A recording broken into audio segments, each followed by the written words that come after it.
Mark makes more money than he did 5 years ago, more than his father ever made, more than most people around him.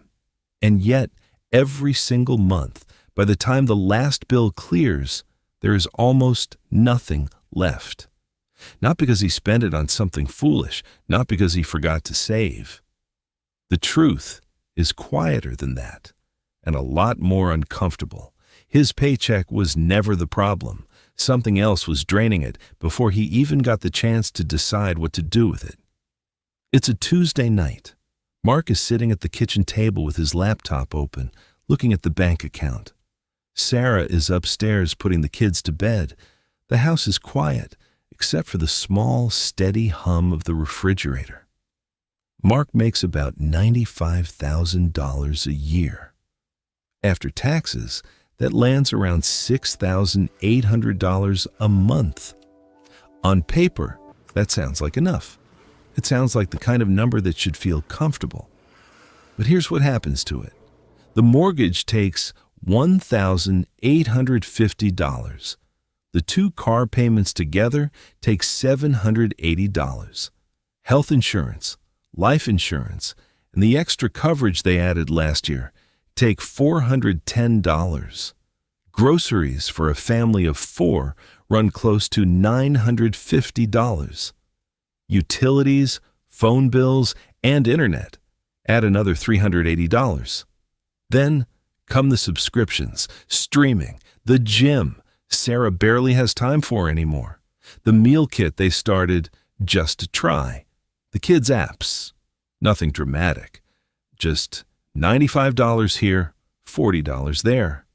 Altogether, close to $210 a month.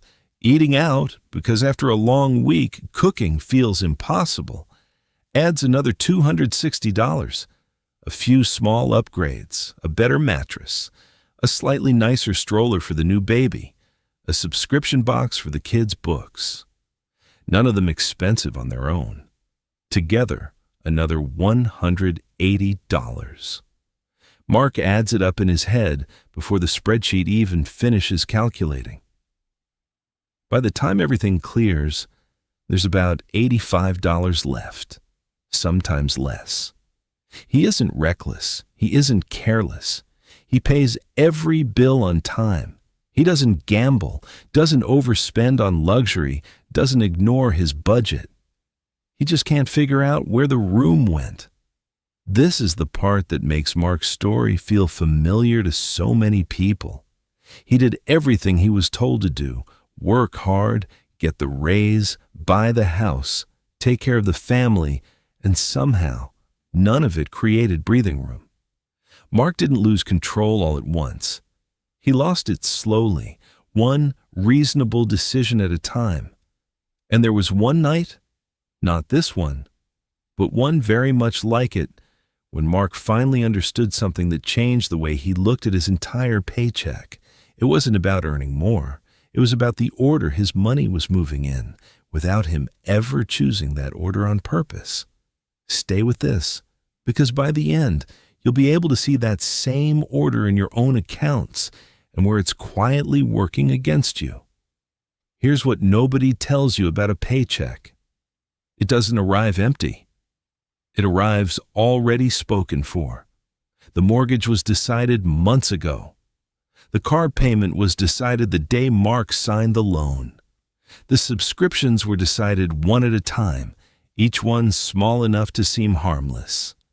By the time Mark's paycheck lands in the account, almost every dollar already has a job, and none of those jobs is give Mark room to breathe.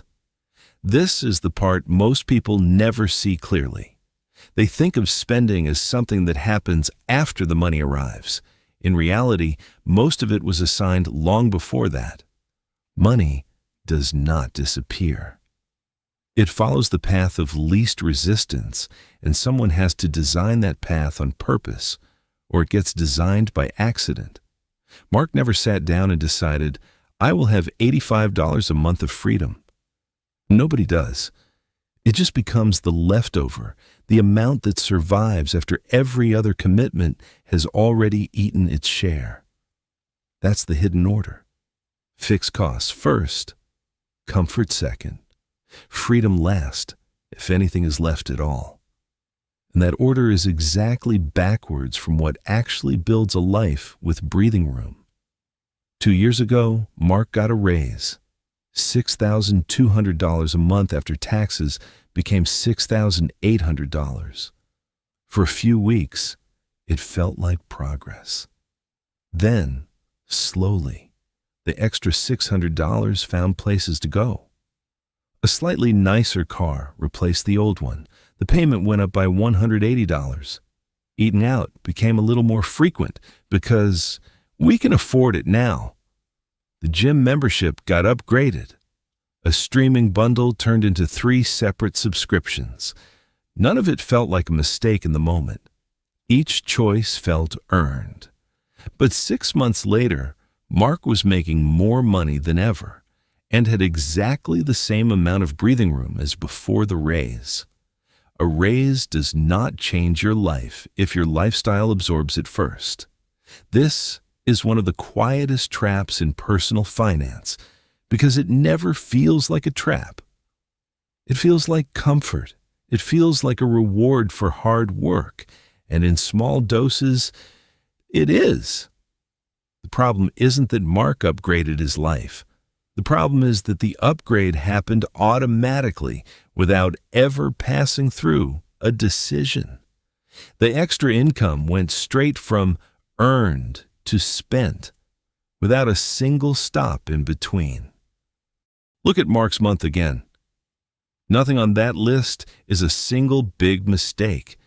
There's no reckless purchase, no dramatic overspending, just a long row of small, reasonable monthly payments, a car, a mattress plan, a subscription box, a streaming bundle, a slightly upgraded phone plan.